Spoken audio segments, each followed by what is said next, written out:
Hi students, నేను ఈ వీడియోలో రెక్టిఫైర్ అంటే ఏంటి అనేది నేను మీకు సింపుల్గా క్లియర్గా నీట్గా ఎక్స్ప్లెయిన్ చేస్తాను. ఓకేనా? సో వీడియో లాస్ట్ వరకు చూడండి, ఎక్కడ స్కిప్ చేయకండి, మీకు అర్థమయ్యేలాగే సింపుల్గా చెప్తాను. రెక్టిఫైర్ అనేది ఒక ఎలక్ట్రానిక్ డివైస్ అన్నమాట. ఇది ఏం చేస్తుందంటే ఏసీని డీసీగా కన్వర్ట్ చేస్తుంది, ఆల్టర్నేటింగ్ కరెంట్ని డైరెక్ట్ కరెంట్గా కన్వర్ట్ చేస్తుంది, ఇంకా కరెంట్ని ఒక డైరెక్షన్లో ఫ్లో అయ్యేలాగా అలో చేస్తుంది. పవర్ గ్రిడ్ నుంచి మనకి ఎలక్ట్రిసిటీ అనేది డైరెక్ట్గా ఏసీగా వస్తుందన్నమాట మన హోమ్స్కి. బట్ ఏంటంటే ఈ మొబైల్ ఫోన్స్ కానీ, కంప్యూటర్స్ కానీ, టీవీస్ కానీ, రీఫ్రిజిరేటర్స్ కానీ వీటన్నిటికీ డీసీ అనేది అవసరం అనమాట. సో రెక్టిఫైర్ అనేది ఒక ఇంపార్టెంట్ కాంపోనెంట్ అనమాట ఎలక్ట్రానిక్స్లో. సో నెక్స్ట్ వచ్చేసి వాటర్ రెక్టిఫైర్స్. రెక్టిఫైర్స్ అంటే ఏంటి? అవి ఒక డివైజెస్ సర్క్యూట్స్. అవి ఏం చేస్తాయి? ఏసీని డీసీగా కన్వర్ట్ చేస్తాయి. సో ఏసీ ఎలాగా ఉంటుందంటే డైరెక్షన్ గా పీరియాడికల్ గా చేంజ్ అవుతూ ఉంటుంది. కానీ డీసీ అలా కాదనమాట, ఒక డైరెక్షన్ లో కాన్స్టాంట్ గా ఫ్లో అవుతుంటుంది. రెక్టిఫైర్స్ అనేవి ఎలక్ట్రానిక్ అప్లికేషన్స్ లో చాలా ఇంపార్టెంట్ అనమాట. ఎక్కడైతే మనకి డీసీ వోల్టేజ్ అనేది స్టేబుల్ గా అవసరం అవుతుందో. మోస్ట్ ఆఫ్ రెక్టిఫైర్స్ ఏంటంటే పిఎన్ జంక్షన్ డయోడ్స్ ని యూజ్ చేసుకుంటాయి ఏసీని డీసీగా కన్వర్ట్ చేయడానికి. సో సమ్ రెక్టిఫైర్స్ ఏంటంటే అదర్ మెటీరియల్స్ కూడా యూజ్ చేసుకుంటాయి, లైక్ సిలికాన్ కార్బైడ్, ఇంకా స్పెషల్ కాంపోనెంట్స్ లైక్ థైరిస్టర్స్ కానీ, metal oxide semi conductor field effect transistors కానీ. నెక్స్ట్ వచ్చేసి టైప్స్ ఆఫ్ రెక్టిఫైర్స్ ఏంటో చూద్దాం. అందులో first one half wave rectifier. ఇది ఏం చేస్తుందంటే ఏసీ ఇన్పుట్ ఉంటుంది కదా, ఆ ఇన్పుట్ లో హాఫ్ ఆఫ్ ది సైకిల్ ని డీసీగా కన్వర్ట్ చేస్తుంది అనమాట. సో ఏసీ ఇన్పుట్ లో either positive or negative, so ఏదో ఒక సైకిల్ ని అది ఏం చేస్తుందంటే డీసీగా కన్వర్ట్ చేస్తుంది. దీని యొక్క వర్కింగ్ ఎలా ఉంటుందంటే ఇది సింగిల్ డయోడ్ ని యూజ్ చేసుకుంటుంది అనమాట. డ్యూరింగ్ పాజిటివ్ హాఫ్ సైకిల్ ఏమవుతుందంటే డయోడ్ అనేది ఫార్వర్డ్ బ్యాస్ లో ఉంటుంది, ఇంకా కరెంట్ ని కండక్ట్ చేస్తుంది. డ్యూరింగ్ నెగిటివ్ హాఫ్ సైకిల్ ఏమవుతుందంటే డయోడ్ అనేది రివర్స్ బ్యాస్ లో ఉంటుందన్నమాట, ఇంకా కరెంట్ అనేది బ్లాక్ అయిపోతుంది. సో ఏంటంటే ఇప్పుడు మనకి ఓన్లీ ఒక positive half cycle of wave form అనేది లోడ్ కి ఎండ్ కి రీచ్ అవుతుంది. So negative half cycle block అవుతుంది. సో ఇదేంటంటే హాఫ్ వే రెక్టిఫైర్ ఏం చేస్తుందంటే only one half of the cycle నే ఇది డీసీగా కన్వర్ట్ చేస్తుంది. ఏసీ యొక్క ఇన్పుట్ ఉంటుంది కదా, ఐదర్ పాజిటివ్ అండ్ నెగిటివ్ ఆ ఒక సైకిల్ ని ఇది డీసీగా కన్వర్ట్ చేస్తుంది. సో సర్క్యూట్ అనేది చాలా సింపుల్ గా ఉంటుంది అనమాట. ఎఫిషియన్సీ అనేది లోగా ఉంటుంది, అరౌండ్ 40.6% ఉంటుంది. ఎఫిషియన్సీ అంటే ఏంటంటే ratio of DC output power to the AC input power అనమాట. సో ఇది మనం పర్సెంటేజ్ లో ఎక్స్ప్రెస్ చేస్తాము. సో నేను మీకు సింపుల్ గా అర్థమయ్యేలాగా చెప్తాను చూడండి. ఇప్పుడు మనం ఏసీ ఇన్పుట్ పవర్ అనేది ఇచ్చాము. సో మనకి అవుట్పుట్ గా ఎంత యూస్ఫుల్ డీసీ పవర్ అనేది వచ్చిందని ఎఫిషియన్సీ అని చెప్తుంది అనమాట. ఫర్ ఎగ్జాంపుల్ ఇమాజిన్ చేసుకోండి. సో ఒక మిషన్ కి మనం 100 రూపీస్ అనేది ఇచ్చాం. ఫర్ ఎగ్జాంపుల్ ఇది ఏసీ ఇన్పుట్ లాగా. సో అది రిటర్న్ ఏం చేస్తుందంటే ఒక యూస్ఫుల్ అవుట్పుట్ అనేది ఇచ్చింది, 50 రూపీస్ ఇచ్చింది, అంటే డీసీ అవుట్పుట్ లాగా. అంటే ఇక్కడ మిషన్ ఏంది 50% ఎఫిషియెంట్ గా ఉంది. అంటే ఏంటి, one half of the money అనేది యూస్ఫుల్ గా వర్క్ అయింది, రెస్ట్ ఆఫ్ అమౌంట్ అనేది లాస్ అయిపోయింది.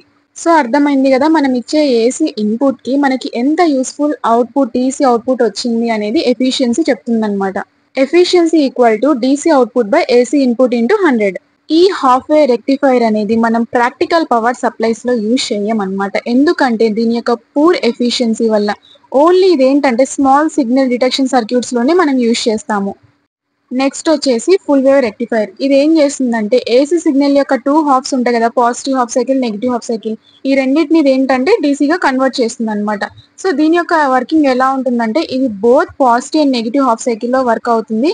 టూ డయోడ్స్ ని యూజ్ చేసుకుంటుంది, సెంటర్ ట్యాబ్డ్ ఆర్ 4 డయోడ్స్ ని యూజ్ చేసుకుంటుంది, లైక్ బ్రిడ్జ్ రెక్టిఫైర్ అనమాట. సో దీని యొక్క ఎఫిషియన్సీ అనేది హాఫ్ వేవ్ రెక్టిఫైర్ కంటే హయ్యర్ గా ఉంటుంది అనమాట, అరౌండ్ 81.2% ఉంటుంది. ఇందులో మనకు టైప్స్ వచ్చేసి centre tap full wave rectifier, bridge rectifier. So centre tap full wave rectifier ఏంటంటే ఇందులో మనం సెంటర్ ట్యాప్ ట్రాన్స్ఫార్మర్ ఇంకా 2 డయోడ్స్ ని యూజ్ చేసుకుంటాము. సో ప్రతి ఒక్క డయోడ్ ఏంటంటే ఆల్టర్నేట్ హాఫ్ సైకిల్ లో కండక్ట్ అవుతుంది అనమాట. దీని యొక్క డిసడ్వాంటేజ్ ఏంటంటే సెంటర్ ట్యాప్ ట్రాన్స్ఫార్మర్ ఉండడం వల్ల ఇది అనేది కాస్ట్లీగా ఉంటుంది, ఇంకా బల్కీ కూడా ఉంటుంది అనమాట. సో నెక్స్ట్ వచ్చేసి బ్రిడ్జ్ రెక్టిఫైర్. ఇందులో ఏంటంటే 4 డయోడ్స్ అనేవి ఉంటాయి, బ్రిడ్జ్ స్ట్రక్చర్ లో అరేంజ్ అయి ఉంటాయి అనమాట. ఇందులో ఎలాంటి సెంటర్ ట్యాప్ ట్రాన్స్ఫార్మర్ అనేది ఉండదు. ఇదేంటంటే బోత్ సైకిల్స్ ఉంటాయి కదా, అవన్నీ రెక్టిఫై అవుతాయి అనమాట. అదే డిఫరెంట్ డయోడ్స్ పెయిన్ ని యూజ్ చేసుకొని బోత్ హాఫ్ సైకిల్స్ అనేవి రెక్టిఫై అవుతాయి. సో దీని యొక్క అడ్వాంటేజ్ ఏంటంటే ఇది మోర్ ఎఫిషియెంట్ గా ఉంటుంది, కంపాక్ట్ గా ఉంటుంది, వైడ్లీ డీసీ పవర్ సప్లైస్ లో యూజ్ చేస్తాం. నెక్స్ట్ వచ్చేసి బ్రిడ్జ్ రెక్టిఫైర్. ఇది వచ్చేసి ఫుల్ వేవ్ రెక్టిఫైర్ అన్నమాట. ఇందులో కాంపోనెంట్స్ 4 డయోడ్స్ ఉంటాయి. దీని యొక్క వర్కింగ్ ఏంటంటే 2 డయోడ్స్ అనేవి ఈచ్ హాఫ్ సైకిల్ లో కండక్ట్ అవుతాయి అన్నమాట. ఇంకా కరెంట్ ని ఒకే డైరెక్షన్ లో సేమ్ డైరెక్షన్ లో లోడ్ కి రీచ్ అయ్యేలాగా ఎండ్ పాయింట్ కి రీచ్ అయ్యేలాగా ఎలో చేస్తుంది. సో దీని యొక్క అడ్వాంటేజ్ ఏంటంటే ఇందులో ఎలాంటి సెంటర్ ట్యాప్ ట్రాన్స్ఫార్మర్ అనేది ఉండదు. ఇంకా ఫుల్ వేవ్ రెక్టిఫికేషన్ అనేది ప్రొవైడ్ చేస్తుంది బెటర్ అవుట్పుట్ తో. సో కామన్ అప్లికేషన్స్ వచ్చేసి ఏసీ టు డీసీ అడాప్టర్స్ లో యూజ్ చేస్తాము, చార్జెస్ లో యూజ్ చేస్తాము, ఇంకా పవర్ సప్లైస్ లో కూడా. నెక్స్ట్ వచ్చేసి బ్రిడ్జ్లెస్ రెక్టిఫైర్. సో ఇదేంటంటే బ్రిడ్జ్ రెక్టిఫైర్ కంటే అడ్వాన్స్ వర్షన్ అన్నమాట. ఇదేంటంటే ఇందులో మనకి పవర్ లాస్ అనేది రెడ్యూస్ అవుతుంది, అలా డిజైన్ చేశారు. దీని యొక్క వర్కింగ్ ఏంటంటే ఇది సమ్ డయోడ్స్ ఉంటాయి కదా, సమ్ కంట్రోల్డ్ స్విచెస్ తో రిప్లేస్ అవుతుంది అనమాట. అంటే సమ్ డయోడ్స్ ఉన్న చోట మనం ఏం చేస్తామంటే కంట్రోల్డ్ స్విచెస్ లైక్ మాస్ఫెట్స్ అనేవి రిప్లేస్ చేస్తాము. ఎందుకంటే number of conducting path elements ఉంటుంది కదా, ఆ ఎలిమెంట్స్ ని రెడ్యూస్ చేయడానికి మనము మాస్ఫెట్ అని metal oxide semi conductor field effect transistors ఉంటాయి కదా, వాటిని మనం సమ్ డయోడ్స్ దగ్గర రీప్లేస్ చేస్తాము. ఇందులో అడ్వాంటేజ్ ఏంటంటే కండక్షన్ లాసెస్ అనేవి చాలా తక్కువగా ఉంటాయన్నమాట. ఎఫిషియన్సీ అనేది హయ్యర్ గా ఉంటుంది, ఎస్పెషల్లీ ఎట్ లో వోల్టేజెస్ లో. అప్లికేషన్స్ వచ్చేసి హై పర్ఫార్మెన్స్ సిస్టమ్స్ ఉంటాయి కదా, లైక్ ల్యాప్టాప్స్ కానీ సర్వర్స్ కానీ, ఆ పవర్ సప్లైస్ లో మనము ఈ బ్రిడ్జ్లెస్ రెక్టిఫైర్స్ అనేవి యూజ్ చేస్తాం. నెక్స్ట్ వచ్చేసి వోల్టేజ్ డబ్లర్ రెక్టిఫైర్. సో ఇది ఒక స్పెషల్ సర్క్యూట్ ఆఫ్ రెక్టిఫైర్ అన్నమాట. ఇది ఏం చేస్తుందంటే నార్మల్ ఏసీ వోల్టేజ్ ని తీసుకొని ఆల్మోస్ట్ దాన్ని డబల్ చేస్తుంది అనమాట డీసీ ఫామ్ లో.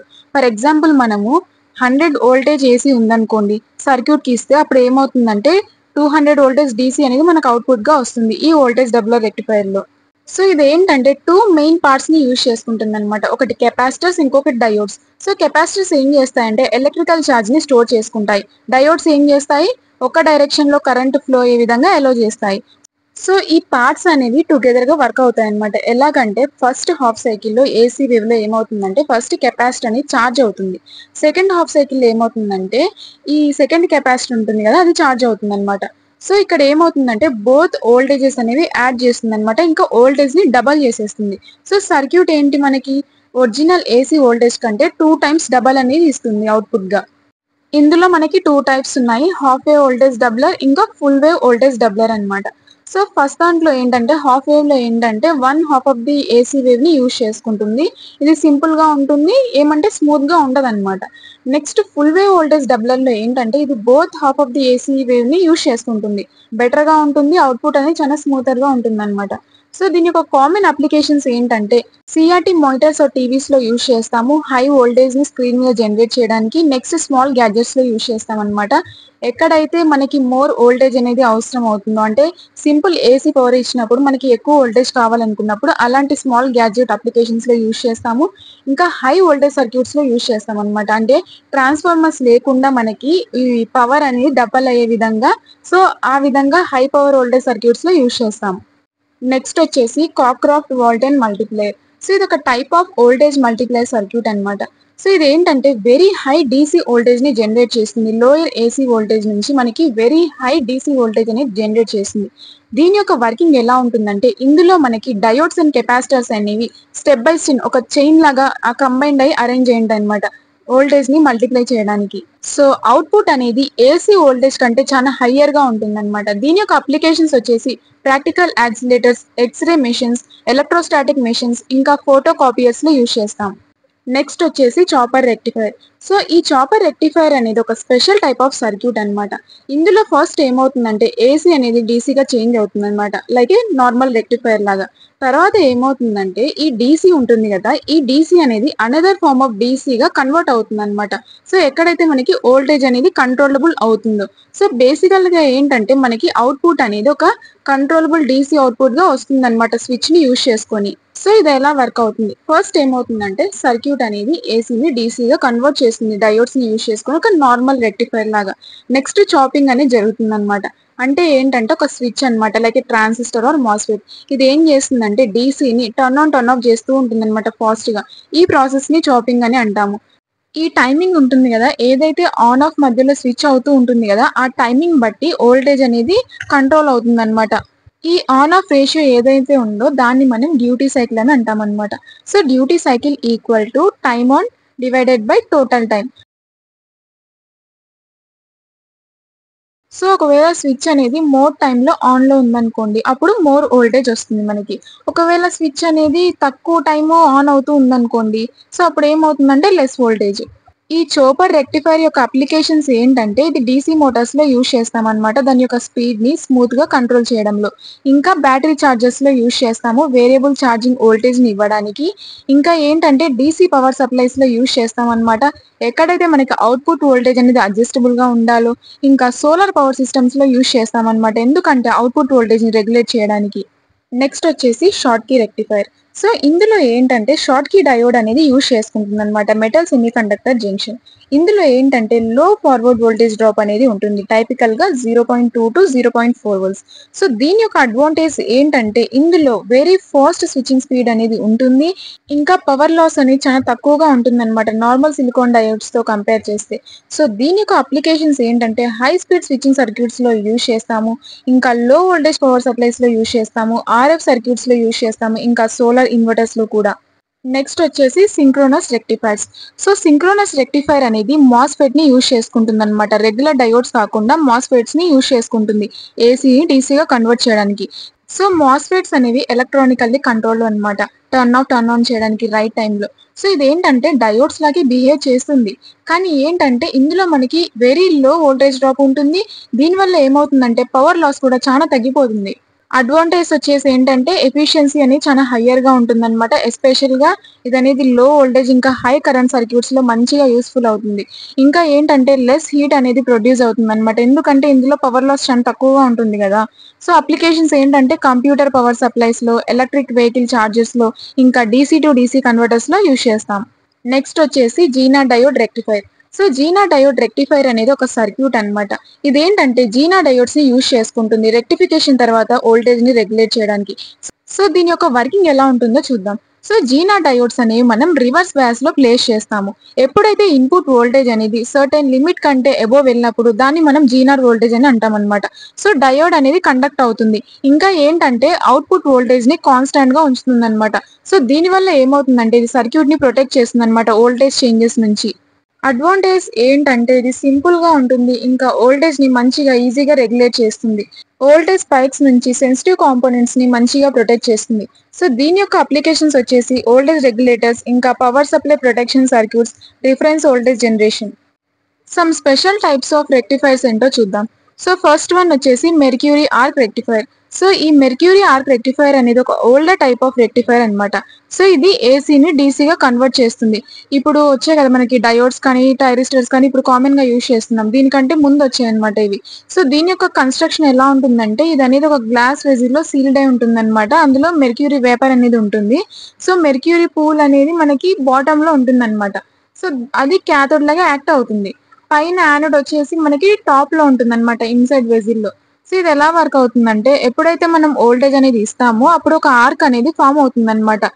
మెర్క్యూరీ క్యాథోడ్ కి ఇంకా యానోడ్స్ ఉంటాయి కదా మనకి, వన్ ఆఫ్ ది యానోడ్ కి ఒక ఆర్క్ అనేది ఫామ్ అవుతుంది అనమాట. సో దీని వల్ల ఏమవుతుందంటే కరెంట్ అనేది ఒక డైరెక్షన్ లో ఫ్లో అవుతుంది. ఇంకా ఏసీ నుంచి డీసీ కన్వర్ట్ అవుతుంది. సో దీని యొక్క అడ్వాంటేజ్ ఏంటంటే ఇది హై వోల్టేజ్ ఇంకా కరెంట్ ని మంచిగా హ్యాండిల్ చేస్తుంది. Up to hundreds of kilowatts వరకు. ఇదేంటంటే హెవీ డ్యూటీ ఇండస్ట్రియల్ యూస్ కి మంచిగా యూజ్ అవుతుంది అనమాట. అంటే ఇది ఒక స్ట్రాంగ్ అండ్ లాంగ్ లాస్టింగ్ అనమాట. ఇంకా బిగ్ ఫ్యాక్టరీస్, పవర్ సిస్టమ్స్, ఇంకా high power and continuous use కి మంచిగా యూజ్ అవుతుంది. అప్లికేషన్స్ వచ్చేసి ఇండస్ట్రియల్ పవర్ సిస్టమ్స్ లో యూజ్ చేస్తారు, ఎలక్ట్రికల్ రైల్వే సిస్టమ్స్, ఇంకా పాస్ట్ లో మిలిటరీ ఎక్విప్మెంట్ లో. నెక్స్ట్ వచ్చేసి సెలీనియం రెక్టిఫైర్. సో ఇది అనేది ఒక ఓల్డ్ టైప్ ఆఫ్ రెక్టిఫైర్ అన్నమాట. సో ఇదేంటంటే సెలీనియం ని యూజ్ చేసుకుంటుంది సెమీ కండక్టర్ గా. ఇది ఏసీని డీసీగా కన్వర్ట్ చేస్తుంది. 1933లో ఇన్వెన్షన్ చేశారనమాట. సో కామన్లీ ఇది సిలికాన్ డయోడ్స్ పాపులర్ అయ్యే ముందు యూజ్ చేసాము. సో దీని యొక్క కన్స్ట్రక్షన్ ఏంటంటే ఇందులో మెటల్ ప్లేట్స్ అనేవి ఉంటాయన్నమాట. Usually aluminium or iron. ఈ ప్లేట్స్ అనేవి సెలీనియం తో కోటెడ్ అయ్యాయి. ఇంకా దీని యొక్క లేయర్ వచ్చేసి నికెల్ ఉంటుందన్నమాట. బిస్మిత్ ఆర్ నికెల్ అనేది ఉంటుంది టాప్ మీద. అప్లికేషన్స్ వచ్చేసి బ్యాటరీ చార్జెస్ ఇంకా పవర్ సప్లైస్ అన్నమాట. సో సెలీనియం రెక్టిఫైర్స్ అనేవి తర్వాత సిలికాన్ డయోడ్స్ తో రిప్లేస్ చేశామన్నమాట. ఎందుకంటే సిలికాన్ అనేది మోర్ ఎఫిషియెంట్ గా ఉంటుంది, స్మాలర్ గా ఉంటుంది, ఇంకా సేఫర్ గా ఉంటుంది. నెక్స్ట్ వచ్చేసి ప్రెసిషన్ రెక్టిఫైర్. సో ఇది అనేది ఒక స్పెషల్ రెక్టిఫైర్ సర్క్యూట్ అన్నమాట. ఇది అనేది ఆపరేషనల్ యాంప్లిఫైర్ ఇంకా డయోడ్స్ ని యూజ్ చేసుకొని బిల్ట్ అయి ఉంటుంది. సో దీని యొక్క వర్కింగ్ ఎలా ఉంటుందంటే ఇది అనేది లైక్ పర్ఫెక్ట్ డయోడ్ లాగా యాక్ట్ అవుతుంది. అంటే ఏంటంటే ఇవి వెరీ స్మాల్ సిగ్నల్స్ ని కూడా మంచిగా రెక్టిఫై చేస్తాయి అనమాట, ఎలాంటి వోల్టేజ్ డ్రాప్ లేకుండా. సో మనకి నార్మల్ డయోడ్స్ లో ఏంటంటే అట్లీస్ట్ 0.7 వోల్ట్స్ అన్న అవసరం అవుతుంది అనమాట కండక్ట్ అవ్వడానికి. సో అంటే ఏంటంటే ఈ డయోడ్స్ అనేవి స్మాల్ సిగ్నల్స్ తో వర్క్ అవ్వవు అనమాట. సో దానికి ఏంటంటే 0.7 వోల్ట్స్ అని కావాలి సిలికాన్ డయోడ్స్ కి అవి కండక్టింగ్ స్టార్ట్ అవ్వడానికి. సో సిగ్నల్ అనేది వీక్ గా ఉందనుకోండి, అప్పుడు డయోడ్ లో పాస్ అవ్వదు. ఈ ప్రిసిషన్ రెక్టిఫైర్ లో ఏంటంటే ఆపరేషనల్ యాంప్లిఫైర్ అనేది యూజ్ చేసుకుంటుంది అనమాట, డయోడ్ కి హెల్ప్ చేస్తుంది ఈవెన్ స్మాల్ వోల్టేజెస్ తో కూడా మంచిగా వర్క్ అయ్యే విధంగా. సో దీని యొక్క అడ్వాంటేజ్ ఏంటంటే ఇవి టైనీ సిగ్నల్స్ తో మంచిగా అక్యురేట్ గా వర్క్ అవుతాయి. ఇందులో ఏంటంటే ఎలాంటి వోల్టేజ్ లాస్ అనేది ఉండదు. సో అప్లికేషన్స్ వచ్చేసి high precision signal processing, audio equipment and measurement systems లో యూజ్ చేస్తాం. సో స్టూడెంట్స్ ఇప్పటి వరకు చెప్పిందంతా అర్థమైందా, టైప్స్ ఏంటి అనేవి? ఇప్పుడు రెక్టిఫైర్ అడ్వాంటేజ్ ఏంటో చూద్దాం. రెక్టిఫైర్స్ అనేవి ఏసీని డీసీగా కన్వర్ట్ చేస్తాయి. సో ఇది అనేది మెనీ ఎలక్ట్రానిక్ డివైజెస్ కి యూజ్ అనమాట, ఎందుకంటే అవి డీసీ పవర్ మీద వర్క్ అవుతాయి కాబట్టి. నెక్స్ట్ వచ్చేసి చార్జెస్, బ్యాటరీస్. సో ఇవేంటంటే మనం మొబైల్ ఫోన్స్ లో యూజ్ చేస్తాము, ల్యాప్టాప్స్ లో, ఇన్వర్టర్స్ లో, ఇంకా వెహికల్స్ లో కూడా యూజ్ చేస్తాం బ్యాటరీస్ ని చార్జ్ చేయడానికి. ఇండస్ట్రీస్ లో యూజ్ చేస్తాము. ఇది అనేది ఎలక్ట్రోప్లేటింగ్ ఇంకా వెల్డింగ్ కి చాలా ఇంపార్టెంట్ అనమాట, ఇంకా అదర్ ఇండస్ట్రియల్ ప్రాసెస్ కి కూడా. హెచ్విడిసి ట్రాన్స్మిషన్ లో యూజ్ చేస్తాము. సో ఇవనేవి high voltage direct current systems లో యూజ్ చేస్తాము. సో ఎలక్ట్రిసిటీ అనేది లాంగ్ డిస్టెన్సెస్ లో ఎలాంటి లాస్ లేకుండా ట్రావెల్ అవుతుంది. స్టేబుల్ డీసీ సప్లై అనేది ఇస్తుంది. సో ఒక study and clean DC voltage అనేది ప్రొవైడ్ చేస్తుంది అనమాట sensitive equipments like medical devices కానీ, ల్యాబ్ ఇన్స్ట్రుమెంట్స్ కానీ. సో నెక్స్ట్ వచ్చేసి రెన్యూవబుల్ ఎనర్జీ. ఇందులో ఏంటంటే ఏసీ అనేది సోలార్ పెనల్స్ ఆర్ విండ్ టర్బైన్స్ నుంచి యూజువల్ గా డీసీ పవర్ గా కన్వర్ట్ అవుతుంది. Next signal processing. సో ఇది అనేది కమ్యూనికేషన్ లో యూజ్ చేస్తాము, ఇంకా ఆడియో సిస్టమ్స్ లో కూడా యూజ్ చేస్తాము సిగ్నల్ ప్రాసెసింగ్ కి. నెక్స్ట్ ఎఫిషియన్సీని ఇంప్రూవ్ చేస్తుంది, పవర్ లాస్ ని రెడ్యూస్ చేస్తుంది, ఇంకా ఏంటంటే ఎనర్జీ ఎఫిషియన్సీ అనేది ఇంప్రూవ్ చేస్తుంది అనమాట పవర్ సిస్టమ్స్ లో. రియలబుల్ అండ్ లో కాస్ట్. సో సింపుల్ గా ఉంటుంది, డిపెండబుల్ గా ఉంటుంది, ఇంకా కాస్ట్ ఎఫెక్టివ్ ఉంటుంది అనమాట వైడ్ రేంజ్ ఆఫ్ అప్లికేషన్స్ కి. నెక్స్ట్ వచ్చేసి డిసడ్వాంటేజ్ ఆఫ్ రెక్టిఫైర్స్ ఏంటో చూద్దాం. సో స్టూడెంట్స్ అడ్వాంటేజ్ ఉన్నాయంటే ఖచ్చితంగా డిసడ్వాంటేజ్ ఉంటాయి. సో మనకి ఏది పర్ఫెక్ట్ గా ఉండదు కదా, ఖచ్చితంగా ఏదో ఒక లోపం ఉంటుంది. సో అలాగే ఈ రెక్టిఫైర్స్ లో డిసడ్వాంటేజ్ ఏంటో చూద్దాం. సో ఫస్ట్ ఏంటంటే హార్మోనిక్స్ అండ్ నాయిస్. ఇవేంటంటే అన్వాంటెడ్ సిగ్నల్స్ లైక్ హార్మోనిక్స్ ఇంకా ఎలక్ట్రికల్ నాయిస్ అనేది క్రియేట్ చేస్తుంది అనమాట సిస్టమ్ లో. నెక్స్ట్ ఏంటంటే రిపులింగ్ అవుట్పుట్. సో డీసీ అవుట్పుట్ ఏంటంటే స్మూత్ గా ఉండదు. సో మనకి ఏంటి ఒక ఎక్స్ట్రా ఫిల్టర్ కాంపోనెంట్స్ అనేవి అవసరం అవుతాయి అనమాట ఆ రిపుల్స్ ని రిమూవ్ చేయడానికి. నెక్స్ట్ వచ్చేసి లిమిటెడ్ పవర్ హ్యాండిల్. కొన్ని రెక్టిఫైర్స్ ఏంటంటే వెరీ హై పవర్ లెవెల్స్ ని అంత మంచిగా ఎఫెక్టివ్ గా హ్యాండిల్ చేయలేవు అనమాట. లో efficiency at partial load. So ఒకవేళ మనకి లోడ్ అనేది ఫుల్ గా లేదనుకోండి, అప్పుడు ఏమవుతుందంటే ఎఫిషియన్సీ అనేది తగ్గిపోతుంది అనమాట. నెక్స్ట్ ఏంటంటే ఫర్ సమ్ టైప్స్ ఉంటాయి లైక్ ప్రిసిషన్ కానీ, ఇవేంటంటే హై కాస్ట్ ఉంటాయి అనమాట, ఎందుకంటే హై పర్ఫార్మెన్స్ రెక్టిఫైర్స్ ఉంటాయి కదా, వాటి యొక్క పార్ట్స్ అనేవి చాలా ఎక్స్పెన్సివ్ గా ఉంటాయి. సో ఇందులో మనకి పవర్ ఫ్యాక్టర్ అనేది తక్కువ ఉంటుంది. సో ఇవేంటంటే పవర్ ఫ్యాక్టర్ ని రెడ్యూస్ చేస్తాయి అనమాట, ఇంకా సిస్టమ్ ని లెస్ ఎఫిషియెంట్ చేస్తాయి. నెక్స్ట్ వచ్చేసి దీనికి మెయింటెనెన్స్ అనేది అవసరం అనమాట. సో కొన్ని రెక్టిఫైర్స్ ఏంటంటే స్పెషల్లీ ఓల్డర్ కానీ లేకపోతే మెకానికల్ వన్స్ ఉంటాయి కదా, సో వాటికి ఏంటంటే రెగ్యులర్ మెయింటెనెన్స్ అనేది అవసరం అవుతుంది. నెక్స్ట్ వచ్చేసి హీట్ జనరేషన్. సో ఇవనేవి హీట్ ని ప్రొడ్యూస్ చేస్తాయి అనమాట, డ్యూరింగ్ ఫంక్షన్ అయ్యేటప్పుడు హీట్ ని ప్రొడ్యూస్ చేస్తాయి. సో కూలింగ్ సిస్టమ్స్ అనేవి అవసరం అవుతాయి. నెక్స్ట్ ఏంటంటే ఇవి ఏసీ డివైజెస్ కి అంటే సూటబుల్ కావు, ఎందుకంటే రెక్టిఫైర్స్ ఏం చేస్తాయి ఏసీని డీసీగా కన్వర్ట్ చేస్తాయి.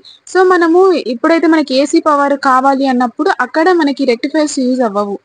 Applications of rectifiers pouring house hold devices. So ఇవి ఏం చేస్తాయి ఏసీని డీసీగా కన్వర్ట్ చేస్తాయి అనమాట. ఇవి అప్లికేషన్స్ అనేవి రన్ అవుతాయి లైక్ ఎల్ఈడి లైట్స్ కానీ, టీవీస్ కానీ, చార్జర్స్ కానీ ఎక్సెట్రా. ఇంకా స్మాల్ ఎలక్ట్రానిక్ డివైజెస్. సో ఇవేంటంటే మాస్కిటో రిపెలెంట్స్ లో, ఇంకా మాడ్యులేటర్స్ లో, ఇంకా సోల్డరింగ్ ఐరన్స్ లో యూజ్ చేస్తాం. Microwave ovens and power electronics లో యూజ్ చేస్తాము. సో ఇదేంటంటే ఓల్టేజ్ మల్టిప్లైయర్స్ లాగా యాక్ట్ అవుతుంది, ఓల్టేజ్ ని బూస్ట్ చేయడానికి ఫర్ స్పెషల్ అప్లికేషన్స్ లో. ఈ రెక్టిఫైర్స్ అనేవి ట్రాన్స్ఫార్మర్స్ తో వర్క్ అవుతాయి. సో ఏంటంటే ఇవి ట్రాన్స్ఫార్మర్స్ తో యూజ్ చేస్తాం అనమాట, ఎందుకంటే ఏసీ వోల్టేజ్ ని ఇంక్రీజ్ ఆర్ డిక్రీజ్ చేయడానికి, అదే డీసీ వోల్టేజ్ గా కన్వర్ట్ చేయక ముందు ఏసీ వోల్టేజ్ ని ఇంక్రీజ్ ఆర్ డిక్రీజ్ చేయడానికి మనం ఈ ట్రాన్స్ఫార్మర్స్ అనేవి యూజ్ చేస్తాం అనమాట రెక్టిఫైర్స్ లో. నెక్స్ట్ వచ్చేసి రేడియోస్ అండ్ ఆడియో డివైజెస్ లో యూజ్ చేస్తాము. సో ఏంటంటే ఇది హెల్ప్ చేస్తుంది అనమాట, మనకి రేడియో రిసీవర్స్ నుంచి ఆడియో సిగ్నల్స్ ని ఎక్స్ట్రాక్ట్ చేయడానికి హెల్ప్ చేస్తుంది. మాడ్యులేషన్ అండ్ డిమాడ్యులేషన్ లో యూజ్ చేస్తాము. సో కమ్యూనికేషన్ సిస్టమ్స్ లో యూజ్ చేస్తాం అనమాట, సిగ్నల్స్ ని మాడ్యులేట్ అండ్ డిమాడ్యులేట్ చేయడానికి. పవర్ సప్లైస్ లో యూజ్ చేస్తాము. సో మనకి AC to DC power supplies లో ఈ రెక్టిఫైర్స్ అనేవి మెయిన్ పార్ట్స్ అనమాట. సో కంప్యూటర్స్ లో, అడాప్టర్స్ లో, ఇంకా ల్యాబ్ ఇన్స్ట్రుమెంట్స్ లో. సో స్టూడెంట్స్ మీకు అర్థమైందా రెక్టిఫైర్ అంటే ఏంటి, అందులో టైప్స్ ఏంటి, అవి ఎలా వర్క్ అవుతాయి ఏంటి అనేది, ఇంకా అడ్వాంటేజ్ డిసడ్వాంటేజ్ అప్లికేషన్స్ అన్ని మీకు అర్థమయ్యాయా నేను చెప్పిందంతా? నా ఎక్స్ప్లెనేషన్ మీకు నచ్చినట్టయితే మీ ఫ్రెండ్స్ కి షేర్ చేసి నాకు సపోర్ట్ చేయండి. ఇంకా ఛానల్ ని సబ్స్క్రైబ్ చేయండి. Thank you.